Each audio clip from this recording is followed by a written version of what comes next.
This is TreppWire Week in Review for week ending September 16th, 2022. I'm Martha Kocher with Trepp, a data modeling and analytics firm for the CMBS, commercial real estate and CLO markets. I'm with Manus Clancy, Senior Managing Director, and Lonnie Henry, Head of CRE and Advisory Services. This week, a lot of economic data to digest, with the big focus on the hotter than expected consumer inflation number and a producer inflation print that dipped slightly but signaled broader price pressures. Retail sales were higher last month, mostly due to auto sales. Regional manufacturing data from New York and Philly pointed to a slowdown, and jobless claims fell for the fifth straight week. Manus, Treasury yields surged and the yield curve widened in advance of a Fed decision next week on interest rates. We certainly dished out a lot of doom and gloom last week. It was one of our more downbeat podcasts for good reason. You know, there's a lot of negativity in Eastern Europe and a lot of concerning headlines. I'm not sure this week is going to be any more uplifting. It wasn't all negative. We'll try to go through it completely. We'll run through the litany as we go. You know, here in New York, we're famous for having our Fleet Week, which usually takes place over Memorial Day in May every year, where all the big ships come in and there's sailors everywhere. I felt like this week and last week were kind of like Bleak Week. It felt like the tone when you either watch people on Bloomberg or CNBC or you spoke to traders or money managers, there was a downbeat tone to the market and the individuals you spoke to. So let's go through the bad first, taking it from the top. And you mentioned some of these already, Martha. The CPI number took people by surprise. People were expecting a modest decline. Instead, they got a modest uptick. The difference between what people were expecting and what they got was only about 0.2 or 0.3 of a percentage point, but you would have thought it was 3 percentage points based on the reaction. The Dow had its seventh largest losing day ever, losing almost 1,300 points on Tuesday. Rates shot up, and the market was clearly rattled by this. Treasuries, as I mentioned, have really surged over the last couple of days. As of today, the one-year Treasury is now at 4%.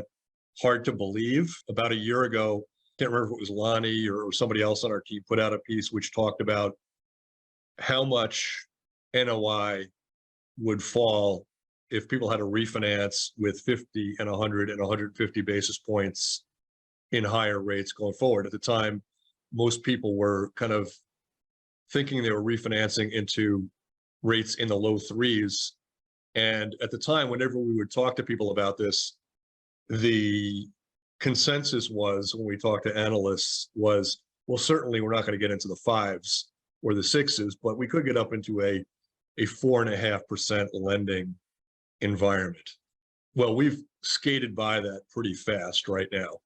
30-year mortgages are now above 6%, depending on who you follow.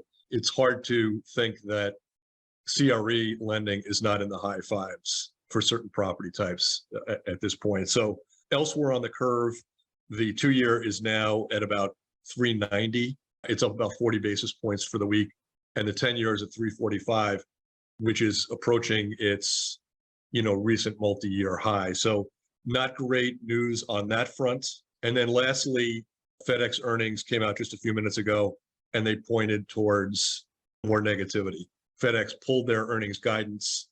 The stock is down 12%, and they are looking to close 5 corporate offices and 90, delivery locations, something like that. It's interesting. I think last week on the pod, we had a little bit of shortage of data from the market. There wasn't a lot of reporting. There wasn't a lot of activity. This week, obviously, a much different story. The same folks that were saying inflation was transitory are shocked when inflation numbers come in at slightly different than what the expectation is. I think as we see these numbers, stay where they've been or, tick up slightly, and to see the markets react. We've talked about this the last couple of times they've been reported that, people are actually starting to realize that inflation is real. It's here. It probably hadn't adequately been priced into the market. And we're starting to see maybe some overreactions on the other side because, to your point, Manus, it was a very slight increase compared to what the numbers were when last reported. So it'll be interesting to see how this plays out. I think one takeaway for me on this is that we're in September of 22, we're headed into 2023.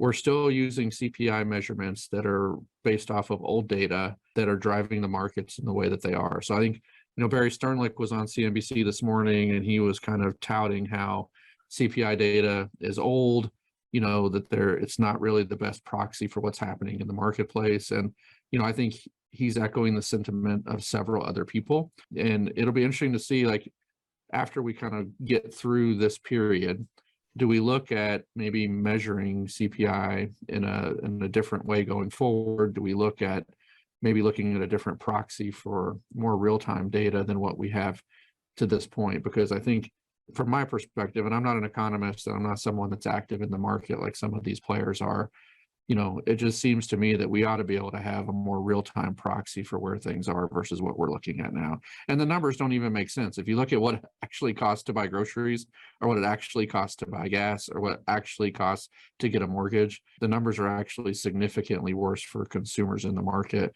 as a percentage of their income. My thoughts on that, but kind of before we pivot into some of the other topics for today. Yeah, Sternlicht was negative today, to be sure. He talked about the economy slowing very, very quickly. And he's a guy, as the head of Starwood, people tend to think of Starwood as mostly hotels and sometimes retail. But the truth of the matter is they're much bigger than that. They're a lender across all property types. And I think about a year ago, I was touting their stock largely because they had made such inroads in becoming a mortgage originator on the commercial real estate side. So they lend to every part of the economy. And when you're in that seat, you see how things are changing and how loan demand is moving, pivoting in real time. And if he's saying this, I think we have to really take a hard look at that, because he's somebody that's not just seeing the hotel and retail side of it. He's seeing the industrial, he's seeing the multifamily, he's seeing the office, and he probably has a pretty good bird's eye view of what's happening right now.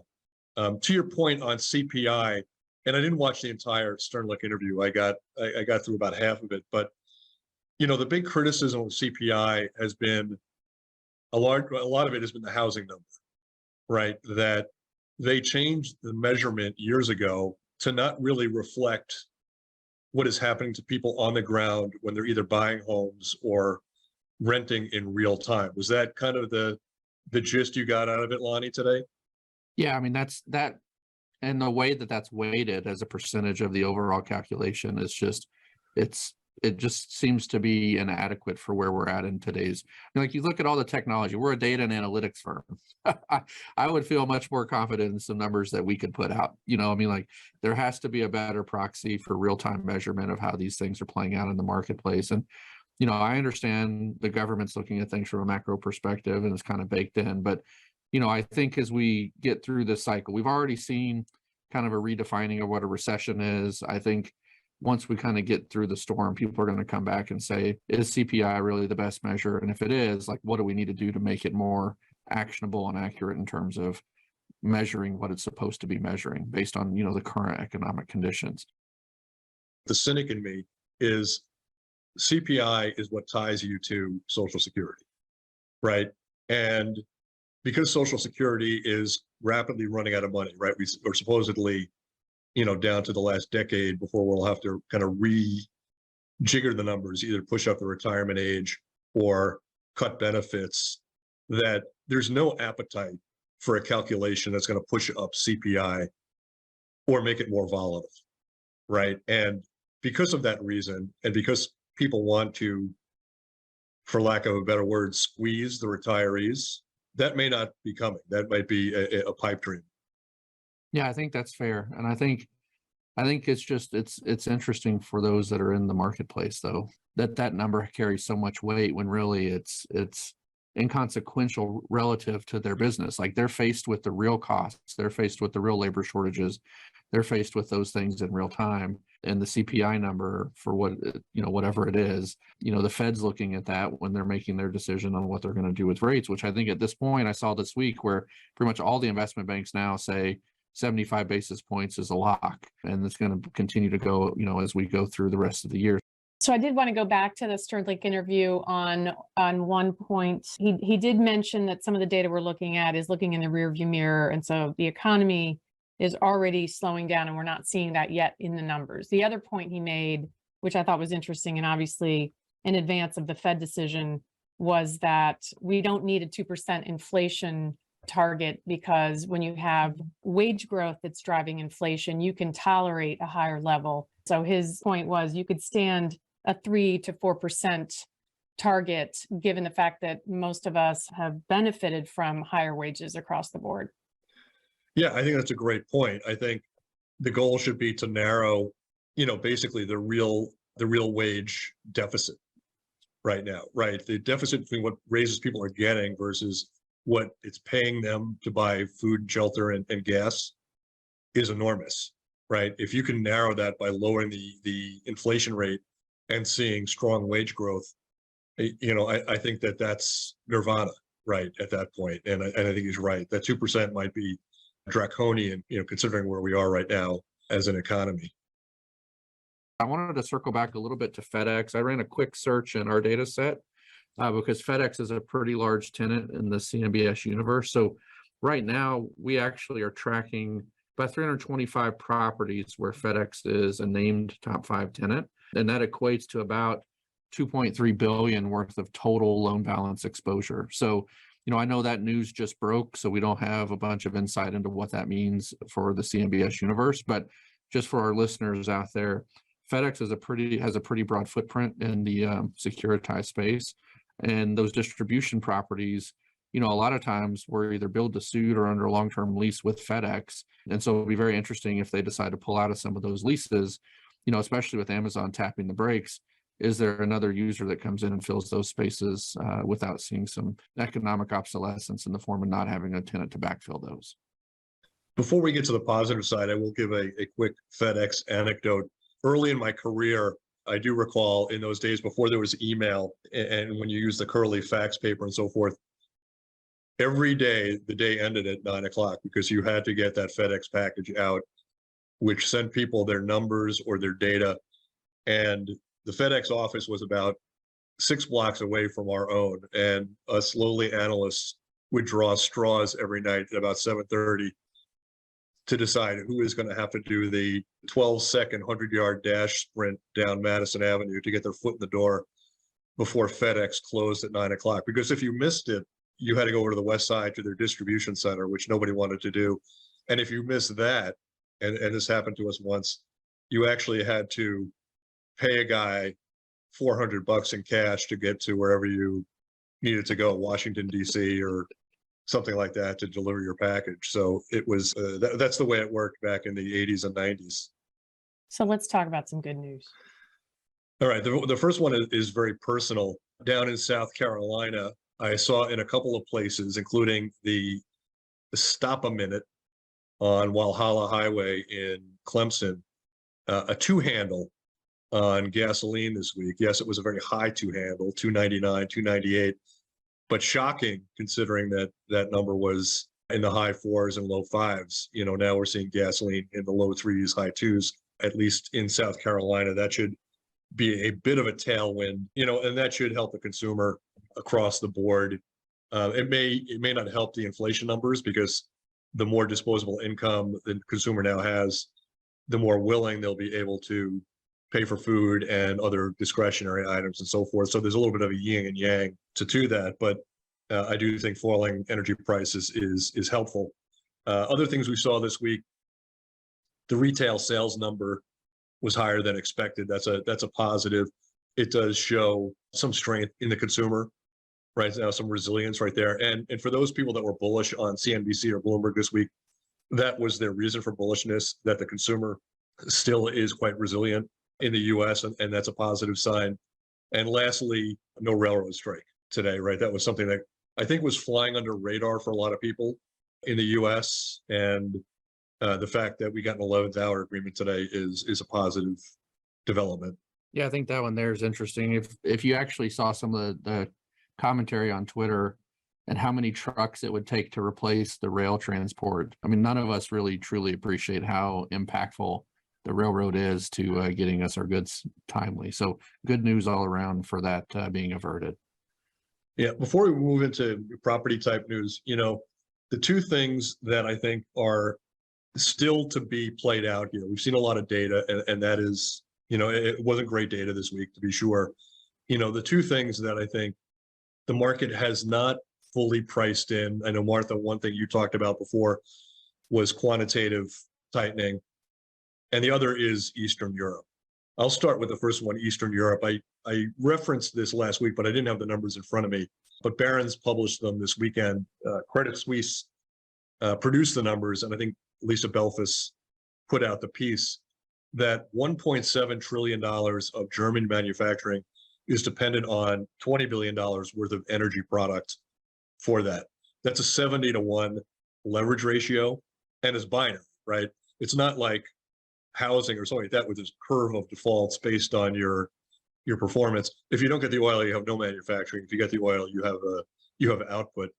And just by way of reference, when Lehman went down, they were at 25-to-1 leverage. When long-term capital went down, they were 25-to-1 leverage.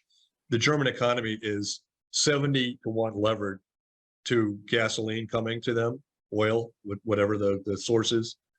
And that I don't think the market has really digested yet. And then, Martha, I'll leave it to you to talk about QT if you care to. I mean, the only thing I'll say is that it was given a lot of attention over the last couple of days.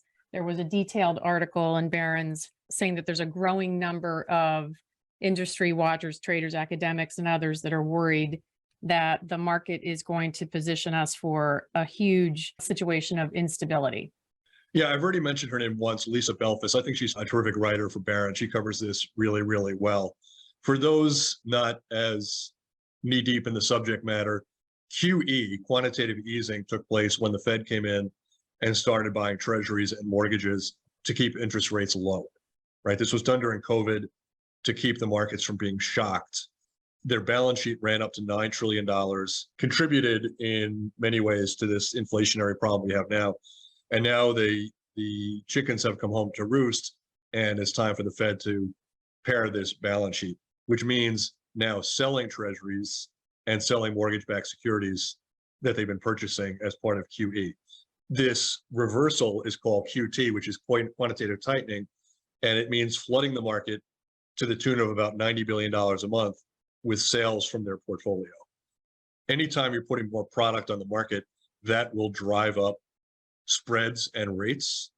And what people don't really know is how much, in terms of basis points, that 90 billion in sales per month will be reflected in higher interest rates, right? Some people think it's as low as maybe 10 to 20 basis points. Others think it could be as much as 150 basis points or more. We just don't know. We've never been here before, but it is another overhang in the market that could push interest rates higher. So if you're keeping score here, if this is a drinking game for you at UNC or Wisconsin or Texas Tech, I think we're running about 9-to-1 negative to positive this week. So let me get a little minor negative point in here before we dig into the retail sector. You talked about retail sales, and you were, I would say, glass half full on that one, because they did rise 0.3% last month. However, if you took out autos, it actually decreased, and obviously some of that was due to inflation. So on the negative side, the volume of sales is dropping, and people are not spending on units that they would have spent previously. Units, widgets, the whole thing. That's it. It's all falling apart. Exactly. So on that slightly glass half empty note, let's dig into some of the trading alerts on retail. Yes, some good, some bad. We'll start with the good. We put out a trading alert. This came from an eagle-eyed reader of TreppWire. The Newport Center Mall has been refinanced. This is a Jersey City super regional mall. Why did this cause us to send out a trading alert? Well, it was the only remaining asset behind a 2011 deal. The mall itself has 1.1 million square feet of space. The bonds that were supported by this mall, this 2011 deal, were kind of pricing in the discount rack. They were kind of like in that 95, 90 range, something like that. People thought this loan may not pay off. This may be one of these things that goes into purgatory, sits there for a while, and just doesn't get resolved. Instead, it's been refinanced into a new 2022 deal, and that loan will be paid off maybe as early as this week. That 2011 loan, that's just terrific, right? Some of these bonds at the lower end of the stack were really deeply discounted, and these guys should now be paid off at par. If you happen to see any of these things deeply discounted still, people that didn't read the TreppWire article, gobble them up because these bonds are money good now. Yeah, a little bit of nostalgia, man. It's these 2011 deals that we thought maybe we're going to be in purgatory for a while, getting taken care of. So it's interesting as we kind of read through the story on this one. Anytime you see mall built in 1987, renovated in 25, maturity in 2021, those headlines don't make you feel very comfortable. So this is some definite good news. Yeah, two others we'll run through quickly. One is okay, and one is TBD. The TBD, Home Depot came in and bought the Charlottesville Fashion Square Mall. That's in Charlottesville, Virginia. Washington Prime had been the owner. They threw back the keys a while back. The mall is REO in 2 CMBS deals. The value from the mall fell from $83 million in 2014 to $7.5 million in 2020. No price was revealed for the purchase. My guess is that Home Depot got a big bargain on this, and they'll probably use the mall to put up their own store and revitalize that mall. So good for Charlottesville, good for the mall. You know, if they get something north of $7.5 million, you know, maybe a slightly pleasant surprise for the owners of a couple of 2014 CMBS deals. And lastly, we saw this on Twitter yesterday. We're trying to get a confirmation on it. The Bellis Fair Mall loan, which had a balance of $72 million, was out for auction yesterday via note sale. This is not an REO situation. This is a note that was out there for sale. The property was valued at $49 million, so about $23 million in negative equity. The sales price on Twitter is reported to be $44 million, so a slightly disappointing auction result. However, this particular loan makes up 96% of a 2012 deal, a CMBX 6 deal. This was also selling at a deep discount, even for bonds that now should be paid back almost in full. So, for example, the Class D bond in this deal has been getting marked at about 90 cents on the dollar. With this sale, this thing should be paid off at par very soon. So this is a big win for that bond. The second pay bond in there, they should get a 75% recovery, give or take. And this bond has been getting marked in the 40 and 50 cents per dollar range. So even though the sales price was a little bit disappointing, I think investors were expecting even worse. And this is a somewhat pleasant surprise if you own those bonds. Manis, it's good to talk about this on the note sale topic. We're going to actually have a guest pod over the next couple of weeks where we actually do a deep dive for our listeners on that marketplace in particular. So for those that aren't as familiar with, you know, what a note sale is relative to something being REO or traditional arm's length, you know, collateral sale, we're going to do a deep dive analysis on the note sale market. And especially with the way the economy is right now, you're probably going to start seeing more of these type of transactions in the future. So if what Manis just covered is a little bit above where you're at from an understanding perspective, just hang tight. Here in a couple of weeks, we're going to give you some foundational understanding of that at a much more granular level. All right, let's pivot to multifamily. Yeah, we're definitely, you know, these sub 4 cap rates, transactions in the 3s, it seems like on the last couple of stories we've highlighted have been squeezed out. So we have a couple of transactions in the Memphis area that were just above that 4% cap rate range. One of them, the Preserve at Southwind, just over 300 units, property back to $26.7 million loan. The 2019 Freddie Mac deal.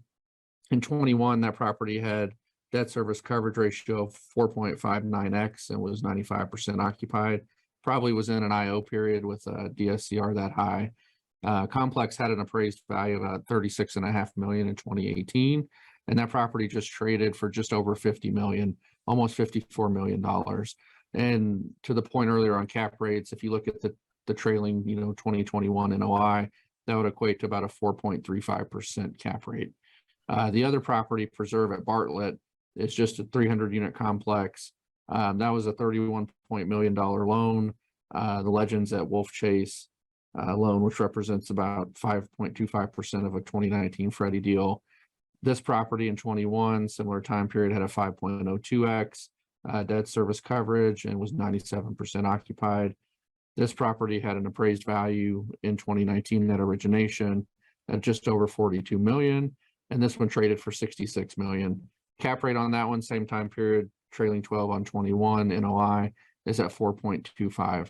So both of those, not outside the range, but certainly just above that 4% threshold that we've kind of been seeing.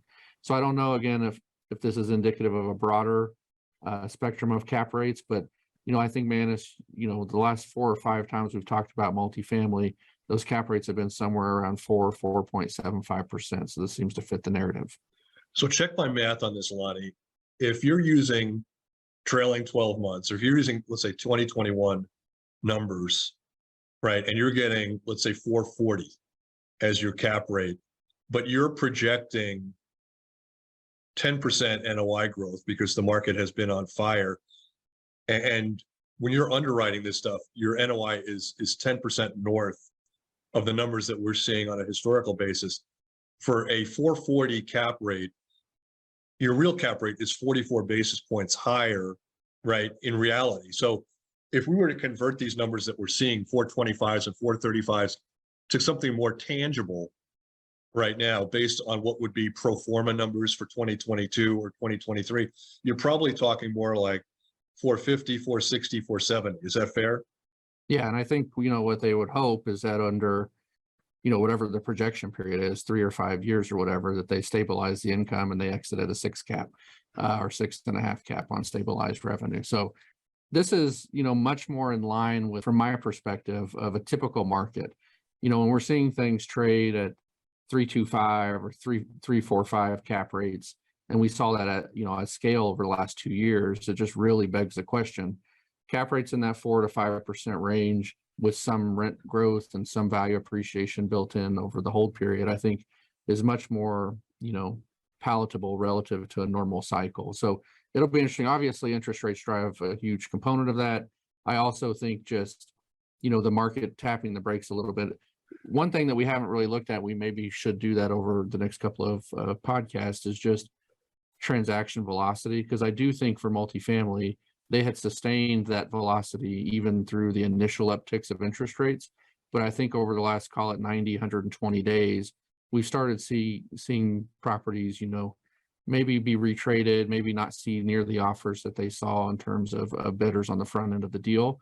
And so it'll be interesting to see, does that really come back to a repricing, or does it just come down to owners that are locked in at good favorable interest rates, maybe aren't willing to take the haircut on the sales price, and they're going to hold on and operate those, and we just see less transaction, in the market over the next, call it 18 months or so. Yeah, we referred to a piece from Orest Manzi of Commercial Real Estate Direct last week, and if I remember it correctly, he was quoting somebody in that article saying where they used to have 20 bids on every multifamily property out there. They're now in that 3 to 5 range in terms of people looking for this. So that would kind of support your thesis, Lonnie, that things feel like they're getting slower and the velocity of transactions is not spinning as fast as it was 6 months ago. What's funny about that, man, is I think we talked about mostly on the residential side, but like new construction starts for residential during the pandemic, where if you weren't able to get supplies due to the supply chain issues and you couldn't sell the house for 6 more months, you actually benefited maybe 50 or 100 or 200,000 in value because the market had appreciated at that pace. I think the flip side is what we're seeing here. For each of these deals that sits on the market another 30 days or another 60 days, and the Fed raises the rates and interest rates and liquidity gets tightened, buyers that maybe were a buyer at, call it 20 million 6 weeks ago, may be a buyer at 17 million 6 weeks from now. And we're seeing that in real time play out. So it's, the pendulum swings both ways. And we've been on one side for a while, and I think we're definitely starting to see signs of it coming back the other way. Yes, we'll know there's sheer panic in the market when somebody yells out, "Get me Lonnie Hendry on the phone." He'll buy that. He'll take this off my hands. Sounds like a commercial on TV, and a bad one. So let's get into the office sector. And I did want to mention that I saw a couple data points on MTA ridership and public transportation over the last week and months. The MTA subway ridership was up to 3.6 million riders, which is a peak since the pandemic. So if you remember, I said that the trains and subways felt pretty busy last week. That was my own experience. Apparently the numbers support that. I will say though, this past week we had a couple days of rain and people always ride the subway when it rains. Well, it's good to hear that the subway, the numbers are getting back up. It's signs that the New York economy is coming back, and that's a good thing. I throw in these nostalgic stories. Sometimes they're good nostalgia stories. Sometimes there's bad nostalgia stories. But I don't know if anybody outside of New York knows this term, which is subway surfing, where people ride on the outside of a car and they jump off the subway right before it goes into the tunnel. It's kids. It's high school kids. And it's incredibly dangerous, but they do it. They surf on the subway. And sometimes you could see them from inside the subway car. And the first time this happened to me, this was maybe 25 years ago, I saw this happening and I was convinced that the kid was trapped in the door of the subway. So I ran down to the end of the car and I yanked on that red knob to stop the train. And this is not an exaggeration. People wanted to stone me. Yeah. They were ready to stone me with their briefcases and umbrellas and everything else. And I learned my lesson that day. You never pull the red knob. I had to leave the car with a buddy of mine because my life was in jeopardy. People really wanted to get to wherever they were going badly that day. So it didn't help that, several people tumbled onto the ground, were on top of each other. It looked like, like a running of the bulls. Yikes. All right. On that note, we've got a few stories we got to try to get through. A lot of them are New York centric. So while we're on the topic of subways, I'll run through these very, very quickly. One thing where we did see a lot of velocity this week, we didn't see it we've seen slowing velocity in the sales market, but we did see a lot in the leasing market. In New York, First Story Commercial Observer, Cohen and Steers signed on for 161,000 square feet at 1166 Avenue of the Americas, that's 6th Avenue. 15-year lease, asking rents were $87 a square foot. CS will be taking space from Marsh and McLennan, some movement there. They will be moving from 280 Park Avenue, so it's not net new, but on the positive side, it's a rare upsizing. Cohen and Steers has 100,000 square feet on Park Avenue, now 160,000 square feet on 6th Avenue. Elsewhere, we saw a law firm, O'Melveny and Myers, they're moving from Times Square to 6th Avenue, where they'll take 100,000 square feet. Another one also from Commercial Observer, Truist has agreed to take 100,000 square feet at 50 Hudson Yards. The firm will be moving from 711 Fifth Avenue. At 711 Fifth Avenue, Truist has about 25% of the space. The amount of size that they'll be going from is similar, 100,000 square feet in Fifth Avenue to 100,000 square feet at Hudson Yards. Why did this one get our attention? It did so because this is another case of a firm moving from kind of an older building on Fifth Avenue over to newer space in Hudson Yards. And that is our biggest concern with the market right now, right? That these older buildings, even if they're Class A older buildings, will find it hard to compete with newer product. Moving on to sales in New York, what will be the salvation if there is one for these B and C class offices in New York? Well, the salvation may be the non-traditional buyer or the non-traditional tenant in this. In Times Square 6 months ago, we saw Touro University take a big swath of space in a Durst building there, right? You would never think of a college as being a Times Square tenant. We have a couple similar stories this week. At the Lipstick building on 875 3rd Avenue, Memorial Sloan Kettering Cancer Center paid $300 million for about 415,000 square feet. I would call Memorial Sloan Kettering Cancer Center an alternative buyer of a Midtown Manhattan office space, right? They're buying it from SL Green. That story comes from Steve Cuozzo of the New York Post. And in Brooklyn, NYU paid $122 million for 3 Metrotech, buying that asset from JP Morgan. 3 Metrotech is in Brooklyn, in downtown Brooklyn. And again, NYU would consider, we consider them a non-traditional buyer of an office asset. So maybe some green shoots there for a market we're very concerned about. Yeah, I find myself the last couple of months really rooting for the office sector. I mean, I think I've maybe gone through the stages of denial, frustration, et cetera. And now I'm finding myself rooting for the office market. So it's good to see. And I agree with you, man. As some of these buildings maybe, get bailed out by having a non-traditional buyer or user. And I think something that there's been a lot of research on is what is the likelihood or the ability to convert some of these buildings to alternative uses. And the headline is usually multifamily, and it's been proven that's pretty difficult. But for a lot of these universities or schools, like it's not that far of a reach to go from a traditional office building to an academic, campus or center or whatever. So I think that has some potential there. I wanted to comment though on Martha's statement about, I think she just found a title for a 1990s grudge song when she says, "I only ride the subway when it rains," or "I always ride the subway when it rains." I could hear Pearl Jam having a version of that. So I think we might have found a long lost hit that maybe they didn't put out of "I always ride the subway when it rains." Several legacy artists have train songs. You got "Downbound Train" by Bruce Springsteen and "Downtown Train" by Rod Stewart. Both very forgettable ditties, if I must say. Well, you remembered them. I do. Yes, I do remember. I might be the only guy that does. Neither one is they're definitely B-side material, if not C-side. A couple of other things we'll run through quickly on the office: crab and green. Crabgrass in Lonnie's neck of the woods. In Frisco, Texas, Redfin is looking to give up a considerable amount of space for sublet. In Campbell, California, 8x8, which is kind of like a voice and meeting service, kind of like a Zoom type operator. They've put considerable space on the market for sublease.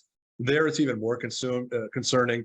The stock price of 8x8 is down 80% this year. So that may not just be a sublet situation. That could be a going concern issue. This too from Steve Cuozzo at the New York Post. Meredith, which is a big publisher, put 330,000 square feet of space out for sublet in Lower Manhattan. In the Minneapolis area, UHG Optum Health, they put their space, or the sole tenant, in a 475,000 square foot office in Minneapolis. They've put that up for sublet. NFL Media in California, up for sublet. And in the Detroit area, Farmington Hills, Comerica is looking to sell 600,000 square feet of space they own, in the process of downsizing from 1 million square feet in Farmington Hills down to about 600,000 square feet. So they own 1 million square feet. They're trying to sell 600,000 of this. It will leave them with 400,000 square feet, and they're going to lease up another 250,000 square feet in some nearby offices. So a lot of downsizings hitting the news this week. And, certainly that's going to put pressure on asking rents. And as you could tell, we probably rattled off 6 or 7 different markets. So, not a good tone right there. It's interesting. Let me circle back through a couple of those, man. It's on the Redfin. I'm actually fairly familiar with that one. They had just signed a lease extension, I think, in 2020. And that lease runs through the end of 28. So they're fair, they're on the front end of that lease to putting 60,000 square foot up for sublease. The other ones that are interesting here is the 8x8. We talked about some of the winners and losers of COVID, or we have over the last couple of months. This is a communication service provider. And with Microsoft Teams and Zoom, really kind of made some of their services somewhat irrelevant. And so, you talked about the stock price, but this one I think was a single tenant where, there's some real impact there. And then we had one other one that you mentioned here. I think the Meredith, was about 28.5% of that space. So these are large representative tenants across the spectrum that for those individual buildings and maybe beyond that to the marketplace, to your point, could have some repricing, reverberations from these announcements. It'll be interesting to see if these, just because they make it available doesn't mean it gets leased. And, in most of these instances, the tenant's going to continue to pay the rent, obviously. So we'll see follow up on these potential new tenants move into those spaces. Yeah, I'll give 2 pieces of 2 green shoots. Before I do, the Redfin was the Dallas Business Journal 8x8 was the real deal. NFL Media was also the real deal. Two pieces of green shoots, one in Nashville. The law firm Bradley, Arant, Bolt, and Cummings has signed on for 100,000 square feet in downtown. They're going to move from 1221 Broadway in the Gulch District to this new development in late 2023. And in the Seattle area, this one comes from Mark Stiles of the Puget Sound Business Journal. Southport on Lake Washington, which is a new development, reeled in game publisher Wizards of the Coast for 110,000 square foot lease. This is in Lake Washington, on Lake Washington in Renton. So a couple of positive signs there for some of those markets. And it makes me want to ask, Lonnie, how many hours a week do you spend on video games, would you say? Is it more than 8 hours per week on video games? And if so, is it the car stealing ones, or is it more like, the active war ones? Yeah, so maybe to remind Manis, I have 4 jobs, so no time for the video games. And quite honestly, growing up, I was so terrible at video games that it never really became part of my deal. Like, my brother was really good at video games and would play until he beat them. I would play for an hour or two. If it was a shooting game, I was always having to be recreated because I was getting shot. If it was a sports game, my teams were terrible. So I just never really got into the gaming scene. So no Words with Friends on the plane or Angry Birds. You're not I know you do spend a lot of time in the air. Are you, is that more your thing? So I don't know if I want to admit this publicly, but I do have a pretty good Candy Crush thing going right now. So I've definitely leveled up on the Candy Crush, but yeah, not really. I do solitaire on the plane sometimes. No Wordle? Yeah, no Wordle. I'm not smart enough for that, so haven't started that. Well, Lonnie and I were both men of little words, so that would make sense. You only need 5 letters. We don't need, we need something, like Wordle Junior or something for guys like me and Lonnie. Something 3 letters. Yeah, that's right. How many words can you spell out a dog? 3-letter Wordle. That's like 4-minute abs. So if they had Wordle CRE, then I would check that out, That's it. All right. We're going to end on a high note, if there is any chance, on industrial. Yeah. So industrial, we've had some negative stories about Amazon lately. There was a little green shoot here for Amazon Web Services. Here in Texas, they filed to build a new data center in DeSoto, Texas, which is a suburb outside of Dallas. So they filed a permit with the state of Texas, not a very large center on a relative basis for a data center, but to build a 30,000 square foot data center out in DeSoto. The project's slated to start next year with anticipated completion coming in 2024.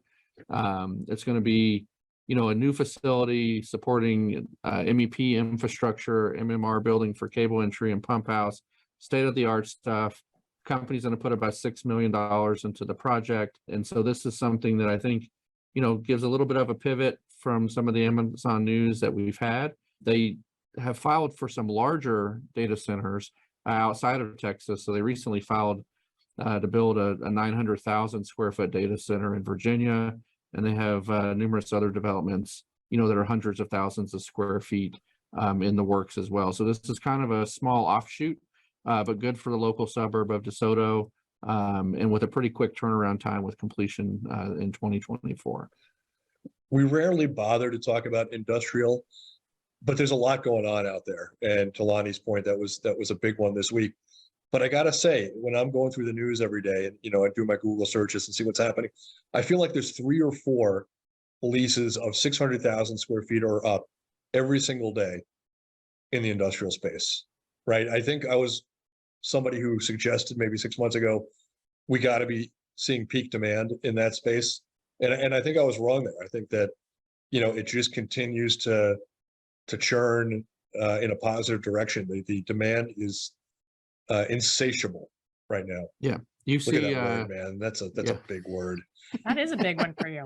If you asked me to spell that, I would be even more embarrassed today. So, as far as the industrial goes in Texas specifically, you drive down any of the major highways, you have large, 300 1,000 plus square foot concrete tilt wall industrial buildings going up everywhere. And to your point, Manus, as soon as those things are built out, you see tenant signs being put up. So it's not like you're seeing any of these things built on spec and staying vacant.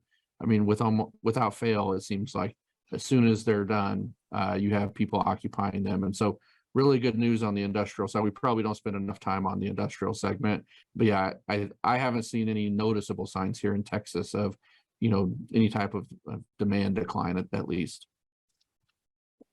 Now on to our shout outs. We had Matt, AKA Oz, who liked our CISO 101 piece from our analyst, Jack LaForge. So he gave Jack a nice shout out on the historical perspective that Jack provided in that article. So you should look that up. Michael W is a loyal listener and had a question about the size of upcoming GSA lease expiration. So we'll have to look into that and give him an answer when we have a chance to do the analysis. Mike S connected with Lonnie on LinkedIn. Bob L, Lonnie, Manus, Martha, and Haley, yours is the only podcast of any kind that I listen to regularly. You're doing a great job. So that's like the nicest thing I've heard all week. So I'm gonna keep that one. And Deborah of Black Eagle, what we once knew as a real estate cycle is so compressed in today's capital-rich environment that it's hard to toss in the towel on any asset class long enough to see a reset. And do you guys know what the fastest growing sport is right now? I'm going to say pickleball. Oh, you looked. I didn't look. You cheated. You are correct. There's about 5 million pickleball players, and I know they say they're a certain demographic. I'm not going to go far into that. But apparently they're expecting like that to grow to 40 million in about 3 years, which sounds crazy. So this Punch Bowl Social founder, Robert Thompson, is launching a chain of food and drink based pickleball facilities. So I guess you get the idea. You go have a few drinks, play some pickleball. The first two are going to open in Colorado in the summer of 24. So you probably won't see a lot of young kids there, Haley. I just want to dispel any notion that that's where the young kids will be hanging. Well, I will say this. We live in a neighborhood where they just installed a lot of pickleball courts. I've never played before. It looks like, I hate to say this, I'm going to insult some people with this. It does seem like, like just a step below ping pong, right? It's not quite as hard as ping pong. But I will say, because it's right outside the gym where I work out, that the guys that come in that look really out of shape and have knee braces on and headbands and are wearing like a Van Halen t-shirt, they're the guys that are going to kick your rear end. They're the ones. It's not the guy who's 180 pounds that's doing like ultra marathons on the weekend. It's these other guys, right? It's like you never want to get into a fight with a guy he's got a pretty face, right? Because he's never been beat up in an alley, right? It's counterintuitive. We've insulted probably a good swath of our listenership. So I think with that, we should probably sign off. Thanks to our producer, Haley Keene. Join us next week. I'm going to have to recover as we look at what happened during the week, how it's impacting you. If you have a question, you know the drill. Send your email to podcast@trepp.com and subscribe on your favorite podcast platform. Thank you for listening, especially this week, and stay well. All right.